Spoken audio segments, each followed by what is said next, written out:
You're listening to the Dude, Where's My Health podcast, an uncommon approach to rapid fat loss, health hacks, and being unstoppable.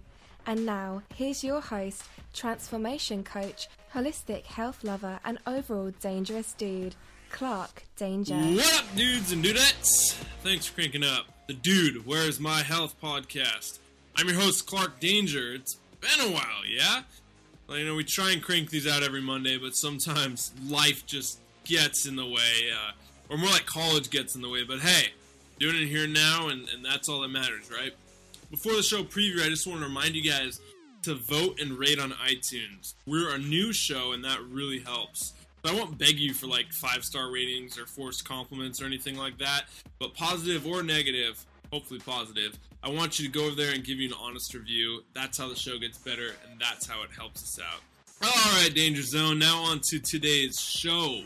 I got pro strongman, non-jobber, and fellow holistic health lover, Elliott Hulse. I feel this could be the most unique show we've done to this date. Stick around for that for sure. In this episode, Elliott gives us his unique 4 layers of strength approach and developing into the strongest versions of ourselves. Why our current system has it all backwards and wants to turn your brain off and make you either a robot or a slave, and why we need to stay, quote, yielding into our heart and our balls brain. Plus, you know we never let anyone off without getting them in the speed round. Topics include steroids, depression, meditation, and more. Let's go see what my dude Elliott has to say.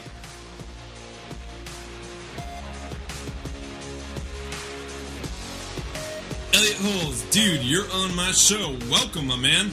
Thank you.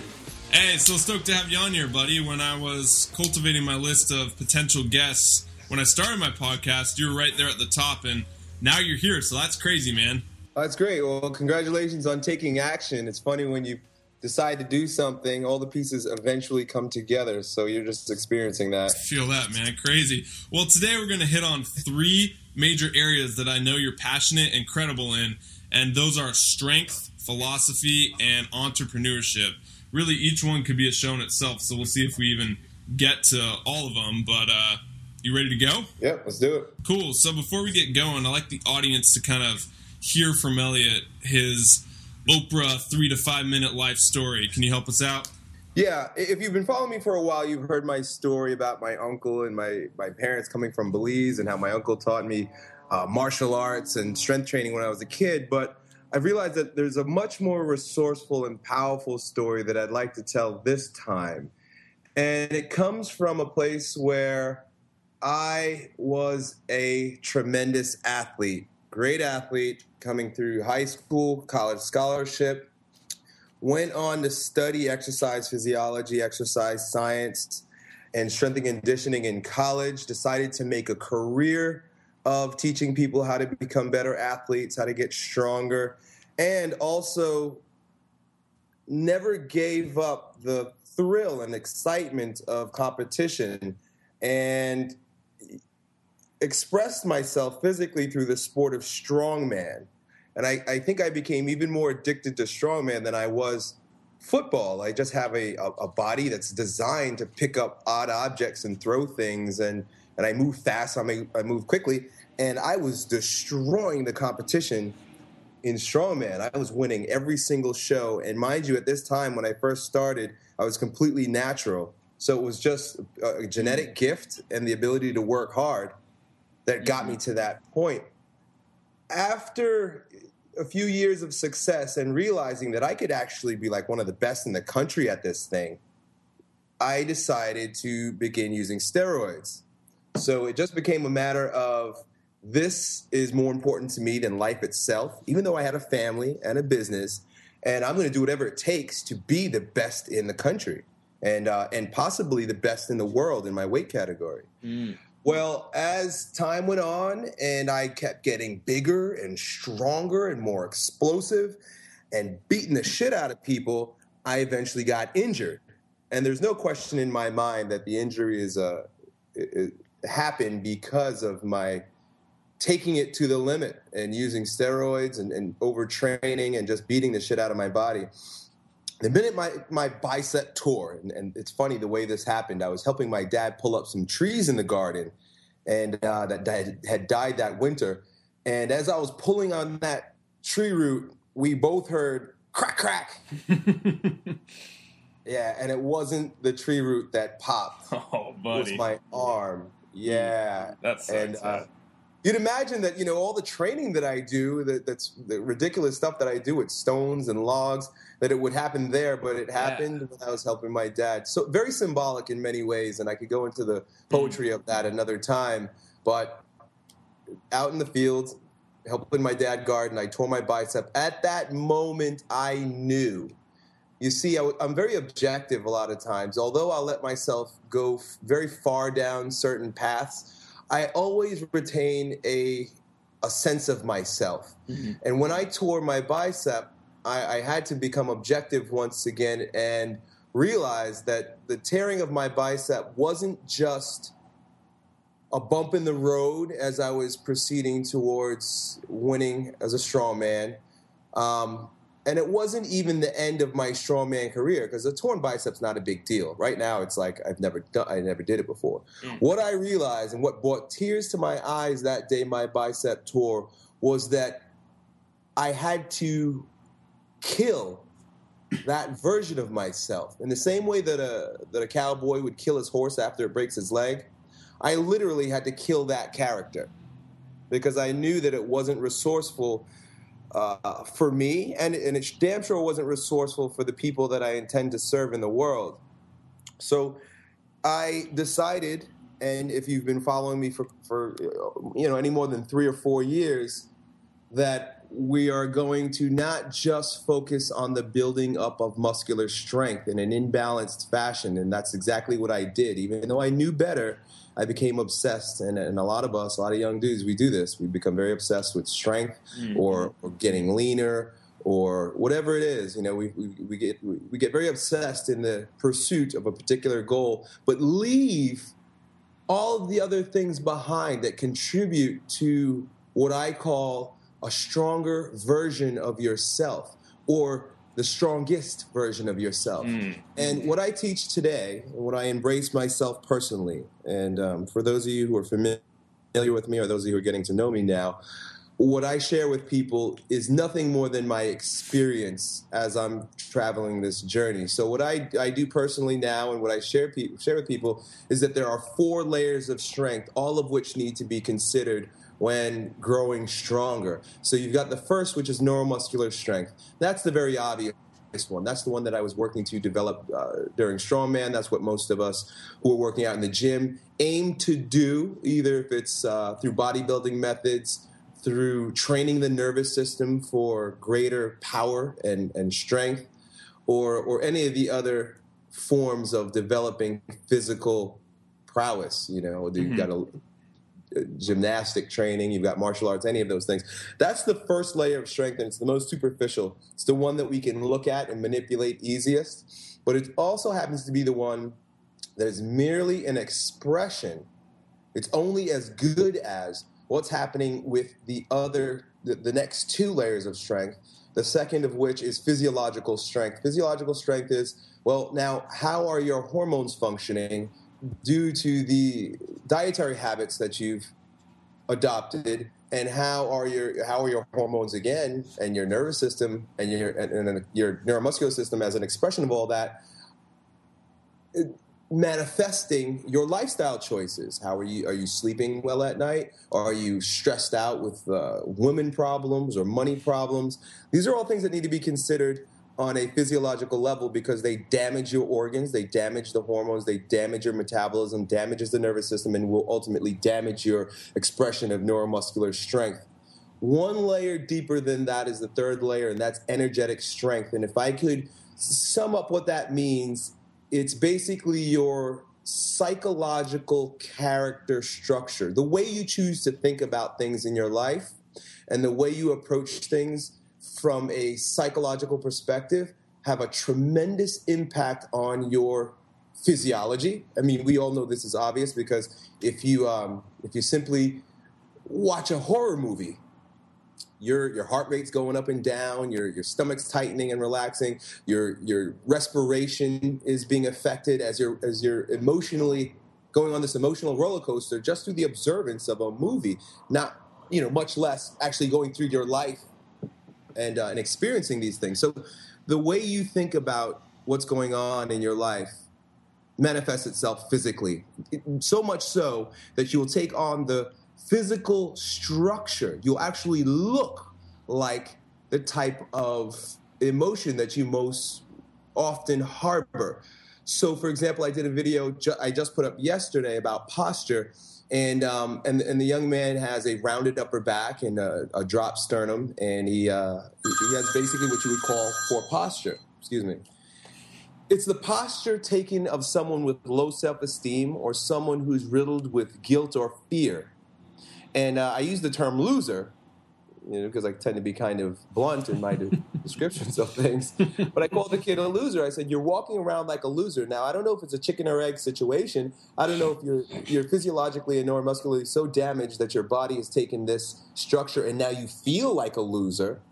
Or did you actually feel like a loser for some particular reason? Maybe your big sister used to beat you up when you were a kid, or you've got a weird mole on your nose that makes other children laugh and point at you, and you kind of grew up with that stigma. Whatever it is, did you feel like a loser, and now you took the character structure of a loser? Mm-hmm. So you've got to consider that in becoming the strongest version of ourselves. And then finally, the fourth layer of strength, which is what really wraps this whole damn thing up. And it's the reason why we do it, because we're all going to die. I mean, we've got to face our mortality. In our culture, we don't face mortality the way our ancestors did. Years ago, generations ago, somebody dies, you bury them in your fucking backyard. The food that you eat, the animals that you ate, you kill them with your own hands. Mm-hmm. So today, we carry off our dead to cemeteries and never see them again, and we pick up, dead animal parts from the grocery store. So mortality is one of these things that we don't want to face, but the reality is we're all going to fucking die. Yeah. So with all that strength that you're developing on those first three layers, how are you inspiring other people to become the strongest version of themselves? And I call that presentable strength. And what you're doing, Clark, is exactly that. Presentable strength is going out and supporting other people on their journey of becoming the strongest version of themselves. That's awesome, man. That just set up the entire interview right there. The 4 layers of strength. I love it. You touched on being the strongest version of yourself, and that's something I hear from you in every single thing you do, whether that be non-job, strength camp, or just your personal channel. You kind of got at how we become it, but maybe for the audience at home that's still a little bit fuzzy, how do we actually develop into the strongest version of ourselves? It's very interesting. It's funny. The strongest version of yourself is already there. You got to understand that you're just right the way you are, but you've got layers of dysfunction that have been laid upon you through years of psychological, emotional, and physical conditioning in society.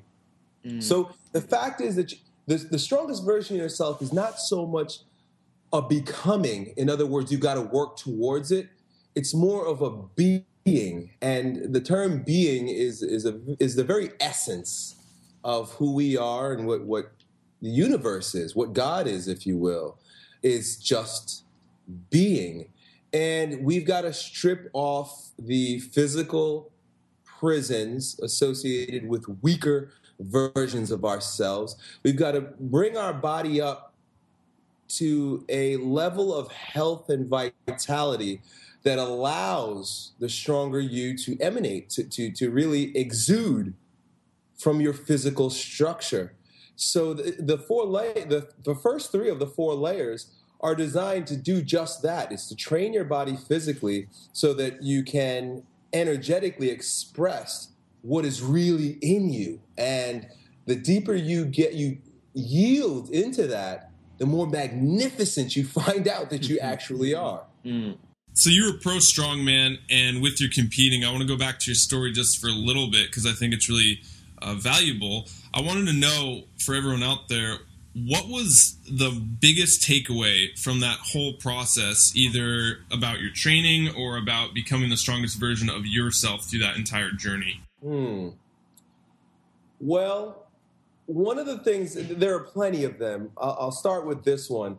What drew me so much to strongman was the fact that I had a natural talent of lifting heavy shit and throwing it around. Football was one thing. I did really, really well in football. Many believe that because of my power and strength and speed that I should have been a professional. And I wouldn't disagree with that. But when I started lifting stones and flipping tires and dragging sleds and further developing my ability to participate in that sport, I realized that it's very easy to be the best at what you're natural at.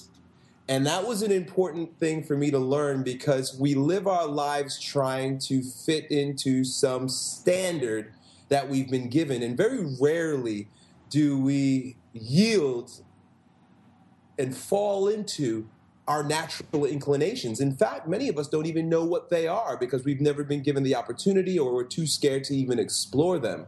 So what strongman did in a positive light, among many other things, was that it showed me that if you maximize your strength and, in essence, ignore your weaknesses, and when I say weaknesses, I mean the things that you would like to be able to perform and do, but you just, for example, I'm not great at math. So what the fuck do I need math for? I got a calculator. I'm not good at swimming. So I was like, what the fuck? I'm not going to try to become a fucking swimmer when I can be the most badass strongman I could possibly be, maybe best in the world. So that understanding is something that I really try to share with other people. I want you to know that, hey, look, you might not be very good at school. Hold on one second, okay? Go for it.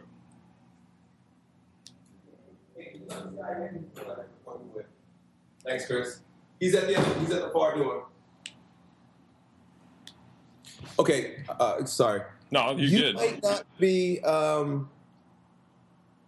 I don't even remember where we were going. You were talking about maximizing on your strengths. You may not be the strongest, math nerd at school, but hey, you got a calculator, so what the hell do you need math? Right. Okay, very good. So when you're in school, for example, right, this is where the dissonance begins, because as we're children, we're learning and exploring our environment, and when we're told that you need to sit down, keep your mouth shut, pay attention, get in line, read this book, follow these directions, memorize this shit, and if you're not good at it, there's something wrong with you.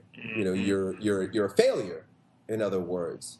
So very quickly we try our best to fall into that line, but very few of us are actually naturally talented at doing just that. In fact, I don't think very many children are. If you know any 5-year-olds, that's not the type of shit they want to do.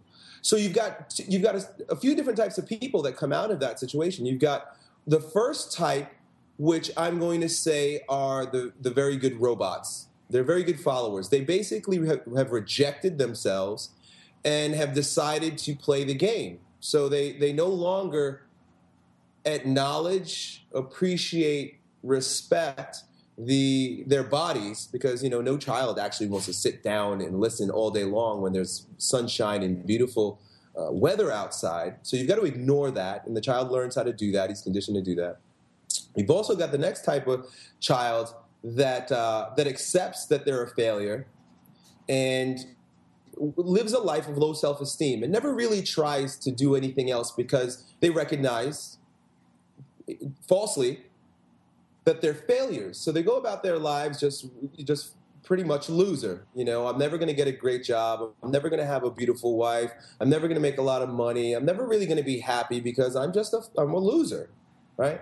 And then you've got the third type of child, and this is where I put myself in, and this is where I want to invite a lot of the young people that I talk to. You've got the third type that realizes the whole thing's a fucking game and that they're just screwing with your head. Because, in fact, what they want you to do has nothing to do with the true magnificence, the strongest version of yourself that's residing within you. So the fact that you've got to endure this bullshit game and bite your lip a little bit and get through the damn system is bad enough. But then to carry it with you later on in life, either as a loser or someone who becomes a robot, is now your responsibility. It's a shame, it's sad, and if you're unconscious that you're doing it, I have empathy towards you, but guess what, guys? You can do whatever the fuck you want to do now. So put that shit aside and let's go exploring. Put all your fear aside.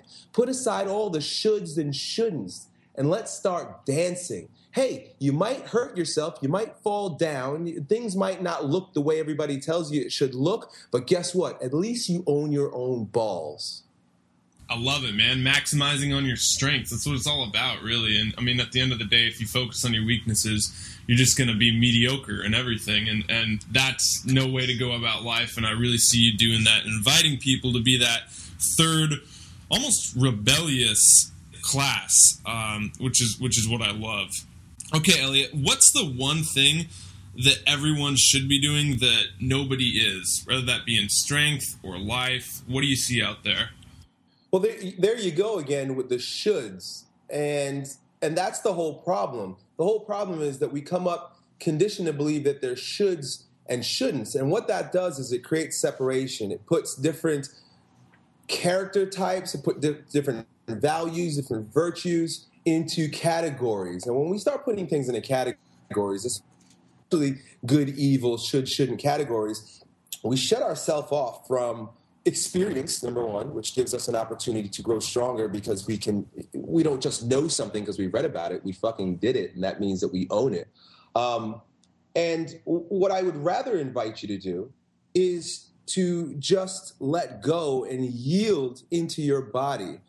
You see, the nervous system is broken down, and I'm ranting here, so bear with me. I'm becoming very abstract. The nervous system is broken down basically into two halves, into multiple halves, but just for this example. You've got your central nervous system, which is a lot of it is consciously driven. You know, you think about something, you go in that particular direction, you do it. You know, it's the calculative part of humanity. It's what gives us technology. But then you also have another vegetative branch of your nervous system. They would also call it the autonomic branch of the nervous system because it's just that, it's automatic. And this branch of your nervous system is freaking brilliant without you, when I say you with quotes, having to do anything. So for example, it's beating your heart.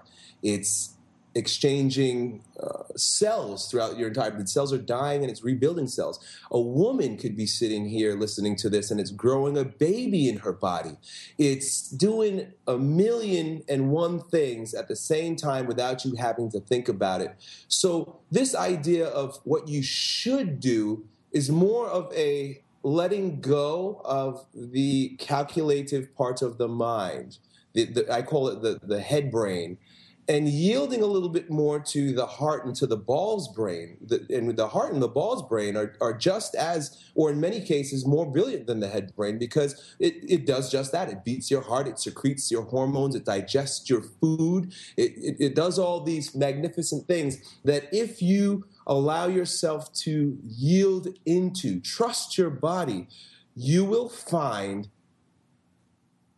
the greatest treasure that mankind has been looking for ever since we began using symbols on walls to document our experiences in caves. Mm-hmm. There you go with the ancient tribes and more Eastern stuff I know you're really big on. They always speak about, or we speak about in the West, the kind of mind-body connection, yet in the East they always view it as one. So I'm concerned or wondering, why do you think we do that here in the West? Why do you think we create such a separation between the mind and the body?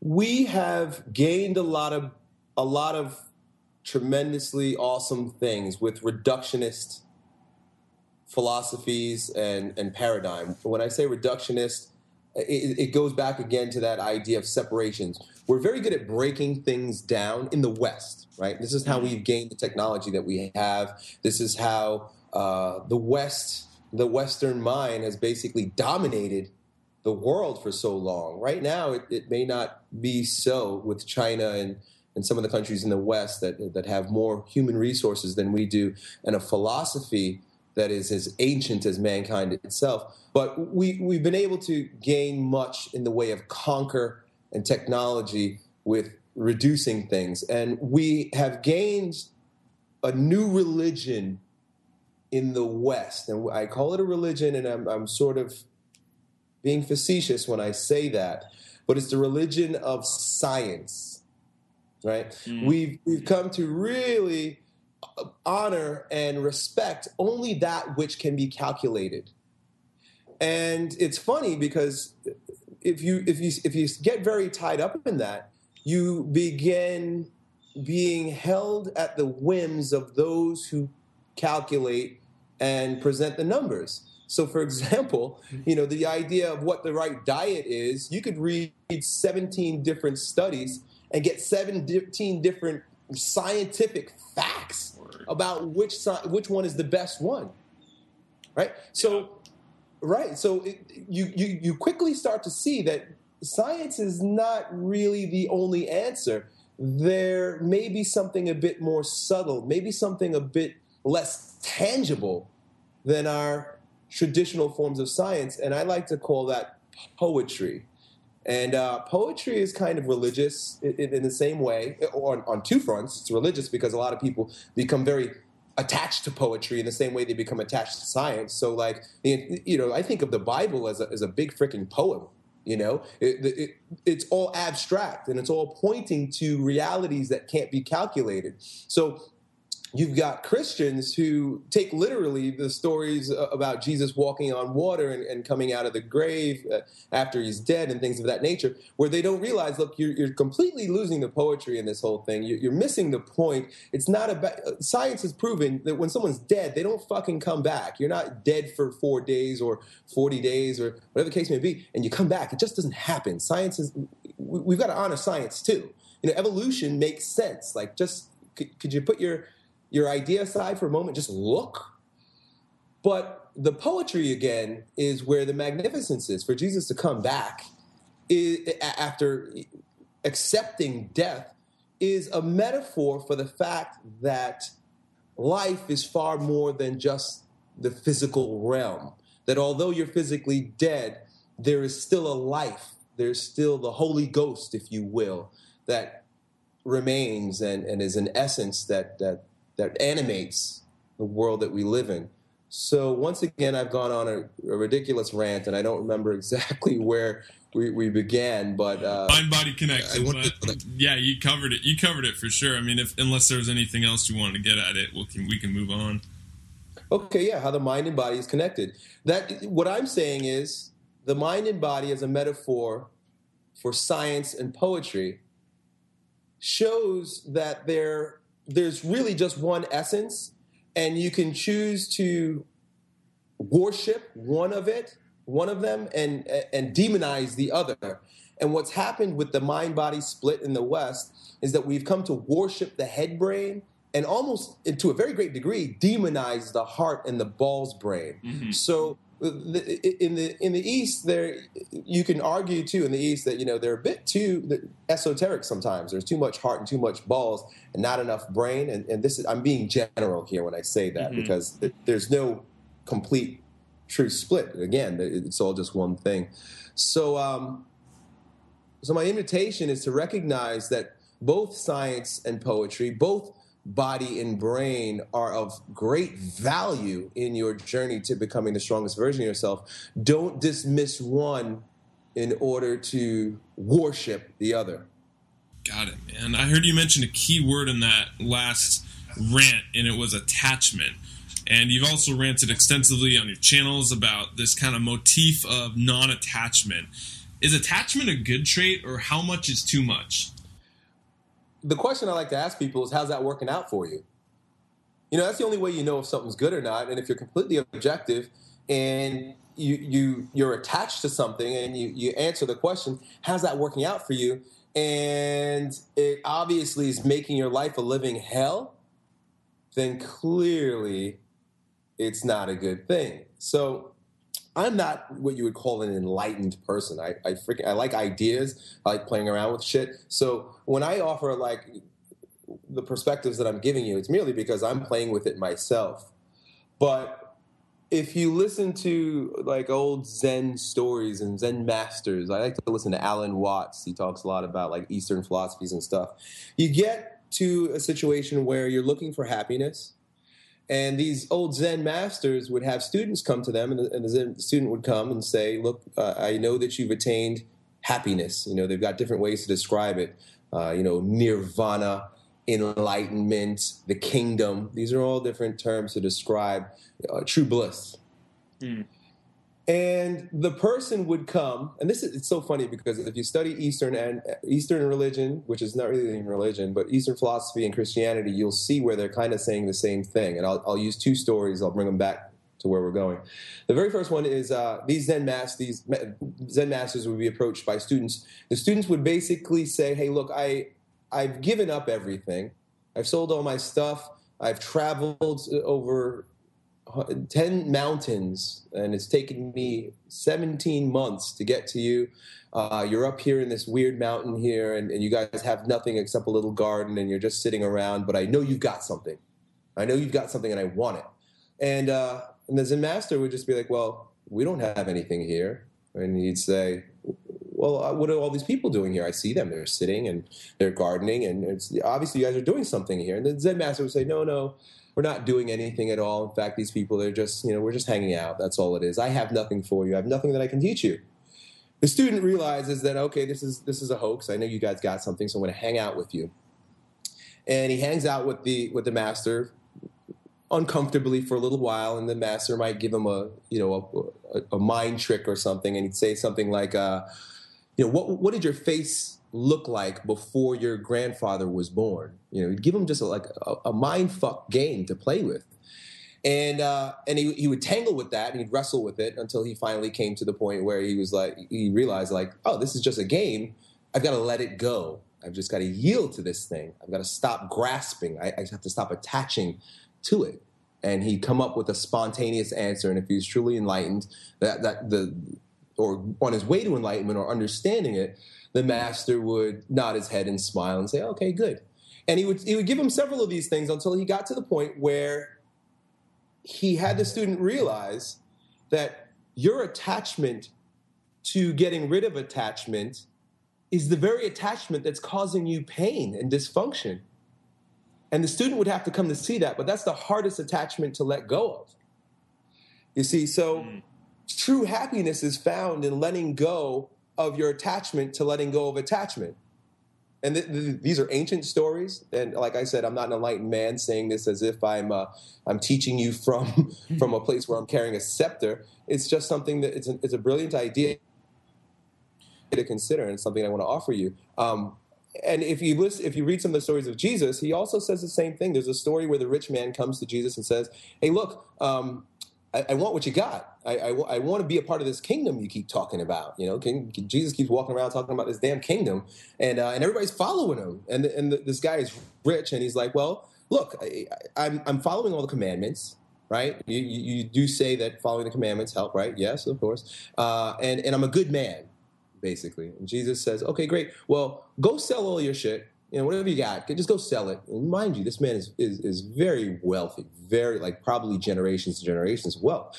Jesus says, okay, well, you want to have this kingdom, you want to join us, then go ahead and sell all your shit and then come hang out with me again. The man's face drops and he realizes, I can't even do that. There's no way, I can't do it. And he walks off upset. And Jesus goes ahead and talks to his students that are there because they're young and they didn't really have shit. They were like fishermen and stuff. And so they're looking to be a part of this kingdom. And he said to them, look, it's this guy's attachment. A lot of people get this confused. They think it's because he's rich that he won't get to the kingdom. But he points and he says, look, it's this man's attachment. He can't even let go of this bullshit. Money and things is kind of like bullshit because it's dust. It's all going to rot. I mean, just look at our monetary policies in the United States. I mean, the money is becoming worth less and less and less and less every single day. So really, you're investing all of your time, energy, effort, heart, and soul into something that's fleeting as opposed to yielding, letting go of attachment to it, and falling into the kingdom or nirvana. Do you see? Absolutely, man. I have a kind of a personal question that came to mind when you were talking about all that, and maybe you don't have the answer to it, but I want your perspective on it. I feel like the East has a bunch of teachers like Osho and some other people who always write and read. I read about how we're supposed to not be attached to ourselves or things and lose ourselves almost. And it's almost getting outside of your body. And it's like we were talking about earlier. When you come to the West, we're saying, get more, collect more, have all you can, and save a shit ton of money. So how do we kind of balance being in the world and yet almost what the East is saying, not of the world, if that makes sense? Absolutely. It makes a lot of sense. And you mentioned Osho. That's Osho's entire mission. Obviously, he's not alive any longer, but as he was teaching his sannyas how to go about life, he would use this term. He'd call it become Zorba the Buddha. And if you're familiar with Zorba, the Greek, it's a story about a man who's very indulgent. What's the word I'm looking for? Very passionate about life and enjoys life to the greatest, and finds great pleasure in the experiences that life has to offer, either sex with women or eating a really good piece of meat or enjoying a beautiful piece of art or expensive jewelry. It's really just enjoying, appreciating, and being a part of all that stuff. And then the other end of Osho's phrase, which is Buddha, is one of detachment. Is one of, if you're familiar with Buddha, he's fat with no shirt on, just kind of sitting there smiling. The guy doesn't have anything, He's sitting under a tree. That's the image of a Buddha, sitting under the Bodhi tree. So when he says become Zorba the Buddha, it is a invitation to enjoy all that life has to offer tremendously, just really indulge, but be detached enough that if it all comes crumbling down, you're not personally affected. You're not invested in it so much that your personhood, who you are on the inside, becomes damaged. Got it. Going off those teachers, well, I was looking over your Pinterest, and that's some really good stuff. We have so many similar teachers and so many similar books. So one common trend I hear from those teachers, and I actually hear you talk about it, is this trend of being offensive and not being able to, or not being afraid to really speak your convictions. Can you give your take on that for the people listening at home? Well, let me just give you an analogy. I'm going to use myself, and it's not because I'm egotistical. I'm just pointing to a reality. There are 100 fitness YouTube channels on YouTube, right? Yeah. And obviously you've got a few where the guys are really, really polished and, there's production quality stuff. And they usually gain a big following because it looks like TV. And some of the guys I'm talking about. It's just, you watch their channel, it's like, boy, this guy's really well put together. Then you also have guys that are entertainers. It's clear that they're telling jokes, they're having a good time, they're entertaining you, and people enjoy it. Those are two types of people that gain a large following. And when I say a large following, I mean anything between 50,000 subscribers to 100,000 plus. And my channel is there. It's 6 figures plus. My channel is a bit different, and I'm finding that it's gaining as much traction as those that are well polished and those that are merely entertaining. And it's because I'm unrestrained in what I share. There's something refreshing about hearing someone say it like it is. Mm. It's almost like, do you remember Eminem? Dude. Right, yeah, 8 Mile. Slim. Right. Eminem's in that song, The Real Slim Shady, he basically says, like, I say the things that you joke about with your friends in the living room. And I don't remember how else it goes. Listen to the song later, The Real Slim Shady. You'll know the part I'm talking about. But basically he says, look, I'm being a voice for the people that have no voice. I'm saying the shit that you're thinking about, but you're too scared to say. And that's why all the kids appreciate me.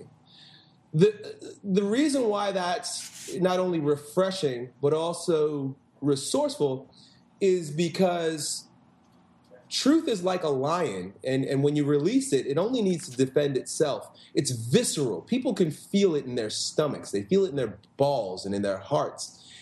And it doesn't have to be factually upheld. It just strikes to the heart of the matter.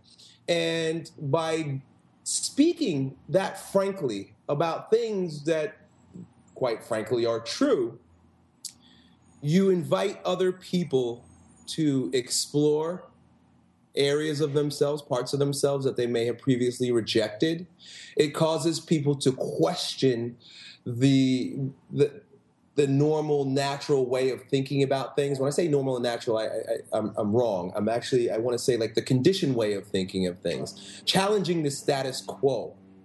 It's, in a way, when I do what I do, and people who have very important things to share say what's on their mind in an uninhibited fashion, you are unleashing the slave that we've all become. You're giving people freedom of thought.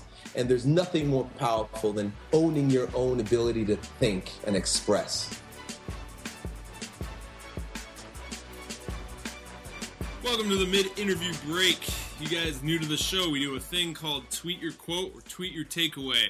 I give out my product, Absolute Abs, for free $3.99. How do you do that? Glad you asked. That's where you tweet the thing that stuck out to you the most from this podcast, and you have a chance to win my product. Ways to get a hold of Elliott Hulse, www.elliotthuls.com, or Facebook/Elliott Hulse, or Twitter is at Elliott Hulse. Creative mix-up there. That's ELLIOTT, HULSE. For me, ClarkDanger.com is up and running, baby. We got everything over there. We got Absolute Abs, we got videos, all the good stuff. Facebook, Clark Dangerous, that's US, and then Twitter is Clark Danger S, OUS. You guys know what's next? My favorite, that's the speed round.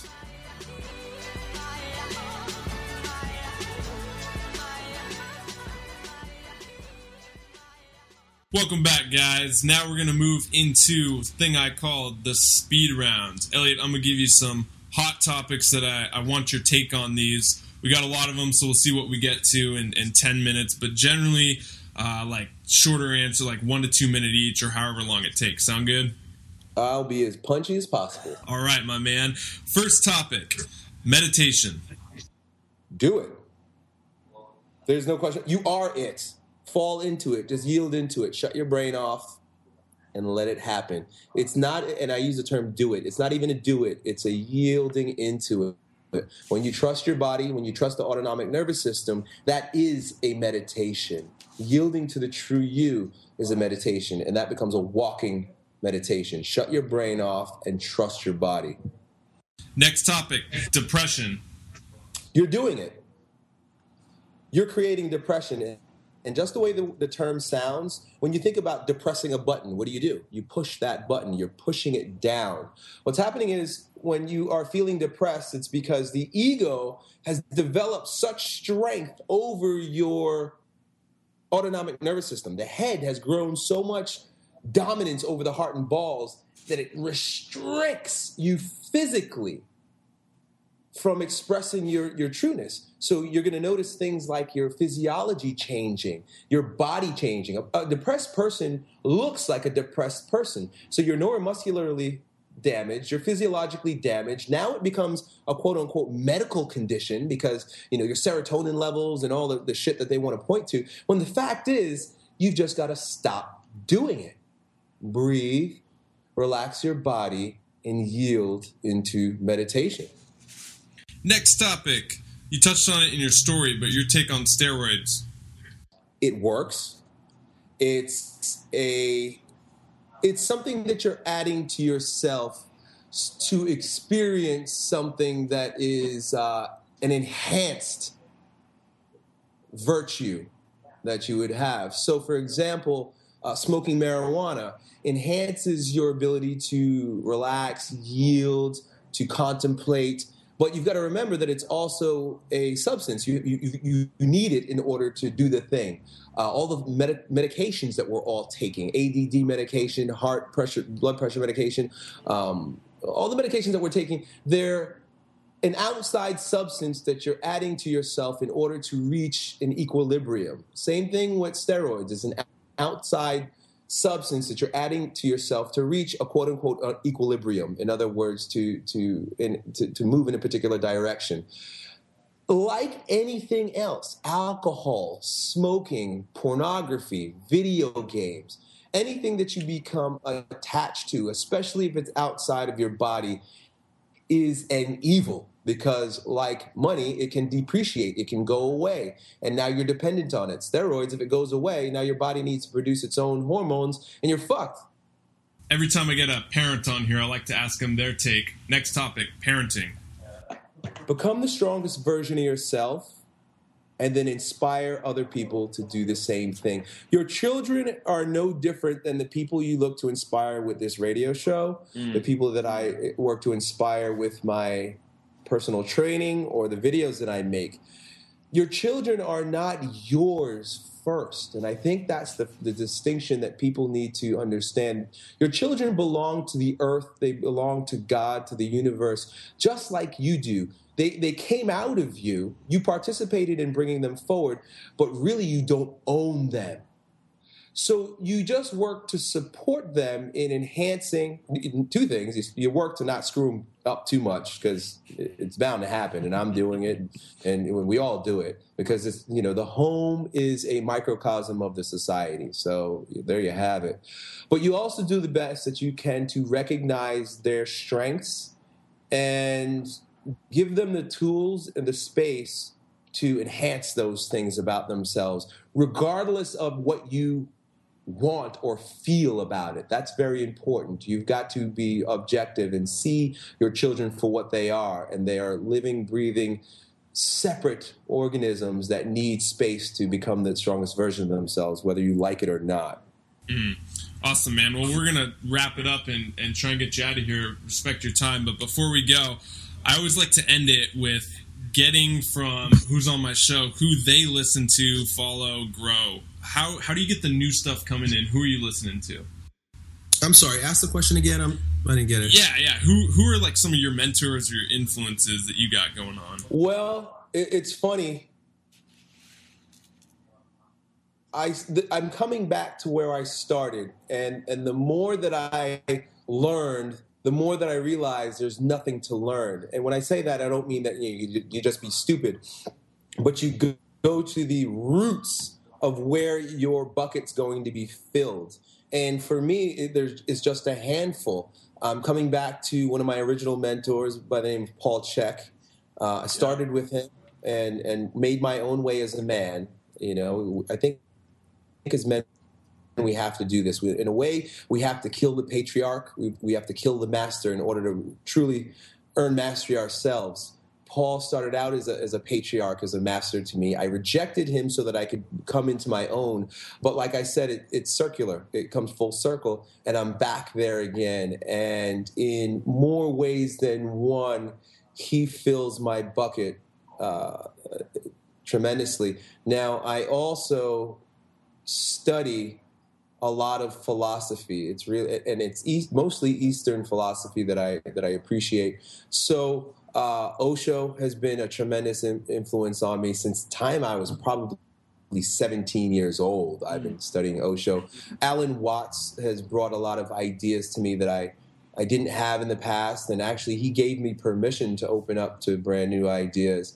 Most recently, I am studying the pillars of physical strength, but the real physical strength. I'm not talking about powerlifters of today.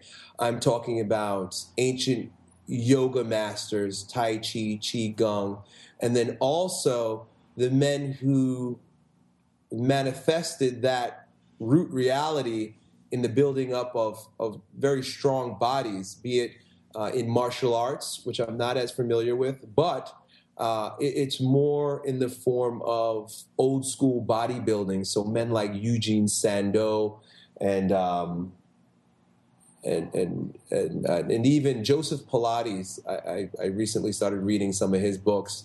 These are guys that understood how the nervous system works to enhance the body more than the body. When I say the body, I mean the muscular system works to enhance the body. And then finally, the ideas surrounding energetic strength. I have a personal mentor that I see several times a month by the name of Dr. Glazier.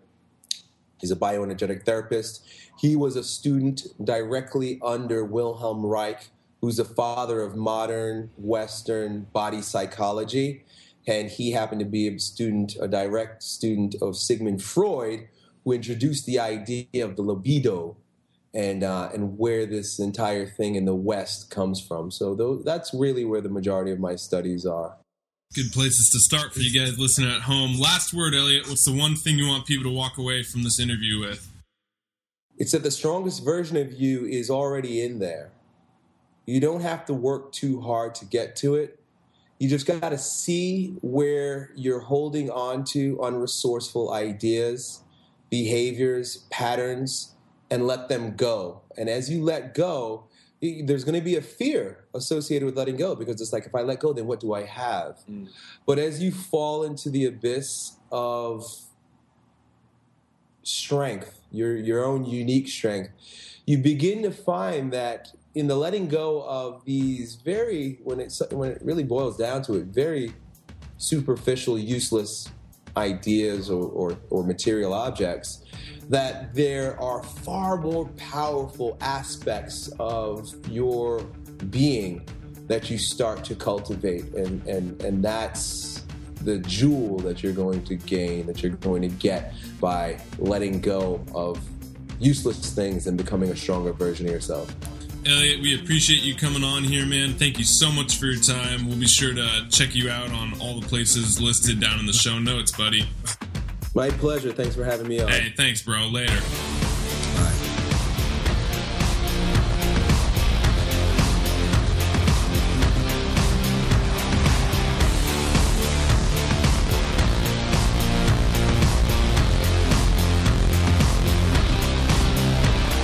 There you go, dudes and dudettes.